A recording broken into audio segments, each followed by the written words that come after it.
हरियाणा के मुख्यमंत्री मनोहर लाल ने किसानों के लिए हमेशा ही कल्याणकारी फैसले लिए हैं, जिसकी वजह से प्रदेश का किसान पहले के मुकाबले मजबूत हुआ है, जिसका एक उदाहरण टोहाना क्षेत्र में देखा जा सकता है, जहां प्रगतिशील किसान सुरेश आर्य बागवानी के तहत नेट हाउस में खीरे की खेती करते हैं। सुरेश बताते हैं कि वो कई सालों से खेती कर रहे हैं, लेकिन बागवानी को उन्होंने इसी साल गर्मियों में अपनाया है, जिसके तहत उन्होंने नेट हाउस लगा करके खीरे की खेती करनी शुरू की है। पहले वो परंपरागत खेती करते थे, जिससे लागत ज्यादा और मुनाफा कम होता था, जबकि परंपरागत खेती के मुकाबले बागवानी में मुनाफा ज्यादा है। हाँ जी, आपका नाम क्या है और ये बताइए कि आपने बागवानी की खेती कब से करनी शुरू की और इसमें कितना मुनाफा है? नाम मेरा सुरेश आर्य है जी। और मैंने ये बागवानी की जो खेती है ये इसी गर्मी के सीज़न से शुरू की है। मैं दूसरी फसल इसमें ले रहा हूँ और बागवानी की जो फसल है वो काफ़ी फ़ायदेमंद है किसान के लिए।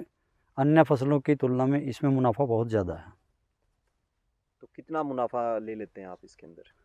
मैंने ये लगभग जो ना 3328 स्क्वायर फीट में लगा रखा है। इसमें पहली फसल जो निकली थी उसमें खीरा 9,72,000 रुपये का निकला था, जिसमें से खर्च वगैरह निकाल करके मुनाफा 6 लाख रुपए के लगभग था।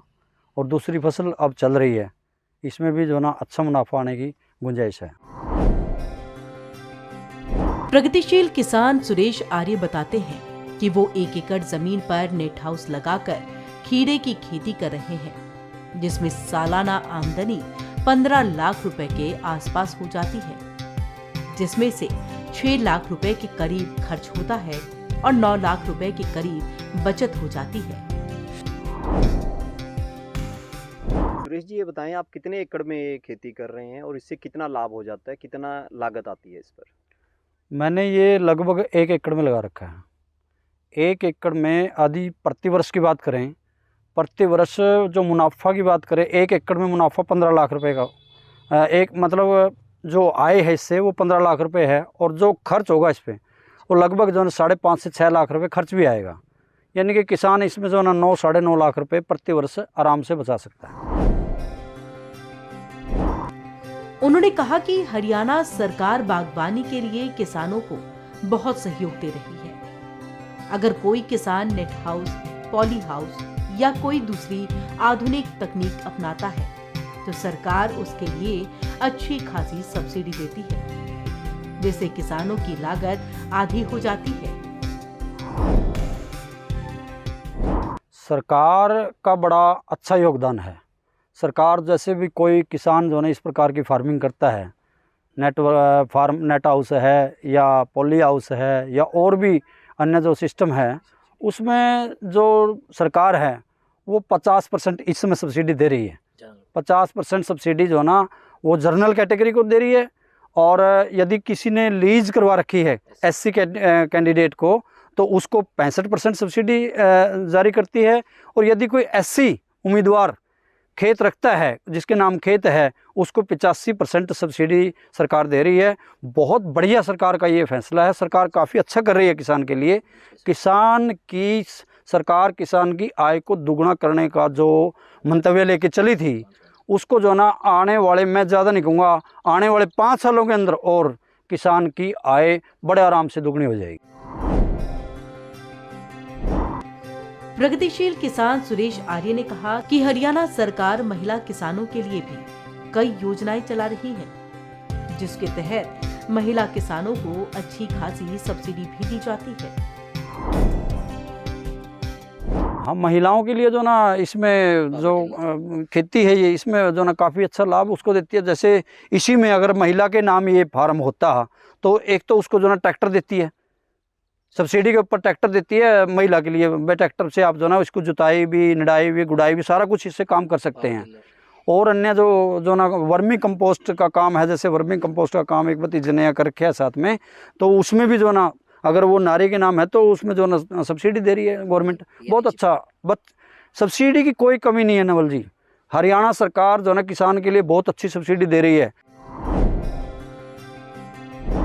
प्रगतिशील किसान सुरेश आर्य बताते हैं कि परंपरागत खेती किसानों के लिए घाटे का सौदा है, क्योंकि जब से उन्होंने बागवानी के तहत नेट हाउस में खीरे की खेती शुरू की है, तब से उन्हें अच्छा खासा मुनाफा हो रहा है और जिससे उनकी आमदनी कई गुना बढ़ गई है। देखिए नवल जी, जो ये परंपरागत खेती है उसको तो छोड़ना पड़ेगा एक दिन। वो मुनाफे का सौदा नहीं है, वो घाटे का सौदा है। हम वैसे तो मैंने भी किसान के परिवार में ही जन्म लिया। ये अलग बात है कि मैं शिक्षा क्षेत्र में चला गया था और दोबारा जो है प्रकृति की गोद में लौटा हूँ।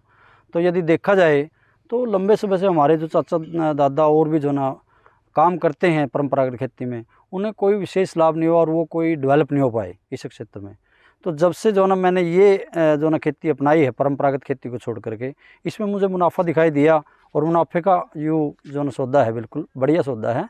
तो परंपरागत खेती को छोड़ करके यदि किसान भी इस प्रकार की खेती पे आएगा तो वह ज़्यादा मुनाफा ले सकेगा और सरकार और किसान दोनों को इससे लाभ होगा।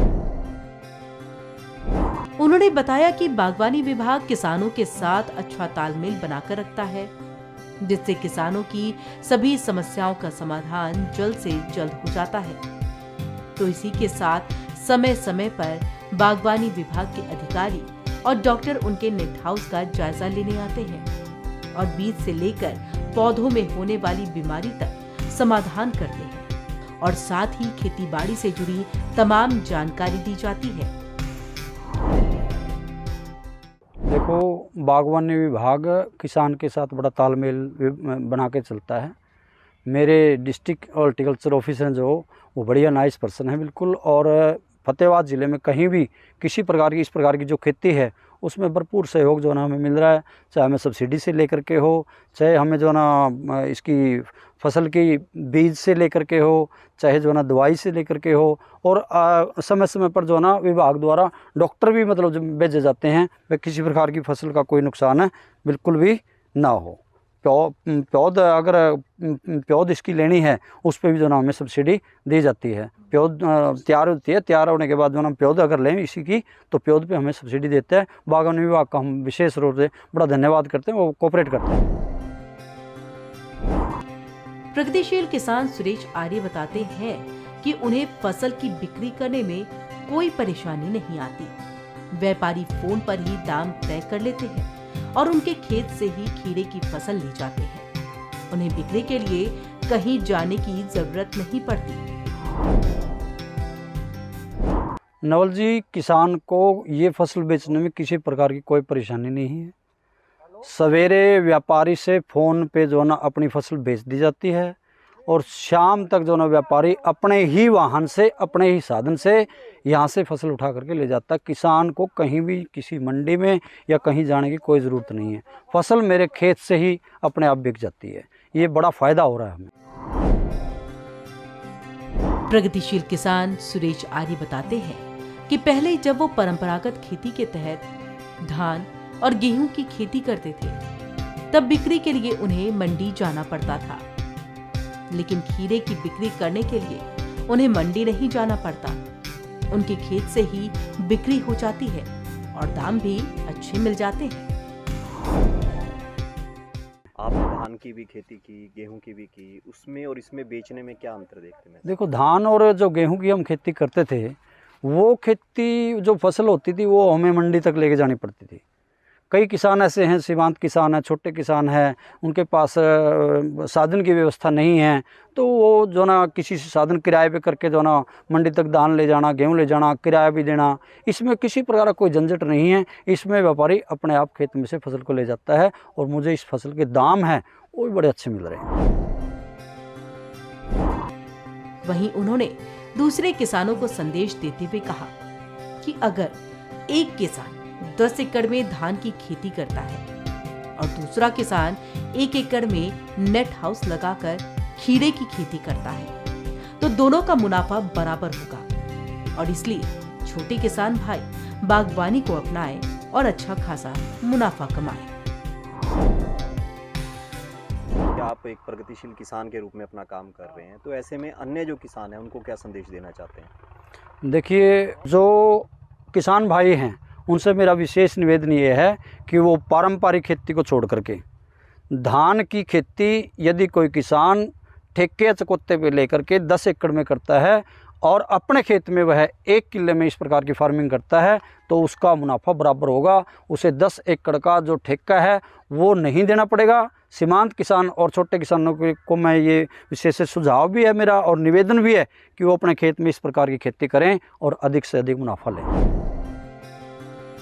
प्रगतिशील किसान सुरेश आर्य ने हरियाणा सरकार की कल्याणकारी योजनाओं के बारे में जानकारी देते हुए बताया कि बागवानी के लिए प्रदेश में कई तरह की योजनाओं को चलाया जा रहा है और कई तरह की सब्सिडी भी दी जा रही है, जिससे किसान खुशहाल बन रहा है और जिसके लिए उन्होंने प्रदेश सरकार और मुख्यमंत्री मनोहर लाल का धन्यवाद भी अदा किया। सरकार की जो कल्याणकारी योजनाएं हैं इसके बारे में, उसके बारे में कुछ कहना चाहेंगे? सरकार की अनेकों कल्याणकारी योजनाएं जो ना इस क्षेत्र में विशेष रूप से चल रही हैं। जो किसान फार्मिंग क्षेत्र में आना चाहते हैं उनके लिए तमाम प्रकार की सब्सिडियां उपलब्ध हैं। हर किसान सब्सिडी का लाभ ले और इस प्रकार की खेती को बढ़ावा दे ताकि जो ना किसान की आय जल्द दुगनी हो सके। मैं सरकार का विशेष धन्यवादी हूँ जो समय समय पर जो ना सब्सिडी दे करके किसान को खुशहाल बनाना चाहती है। मुख्यमंत्री मनोहर लाल के कुशल नेतृत्व और दूरगामी सोच का ही नतीजा है कि हरियाणा सरकार किसानों के हित में फैसले ले रही है, जिनके बेहतर परिणाम भी सामने आ रहे हैं और जिनकी वजह से प्रदेश के मेहनती किसान निरंतर कृषि क्षेत्र में नई नई ऊंचाइयों को छू रहे हैं।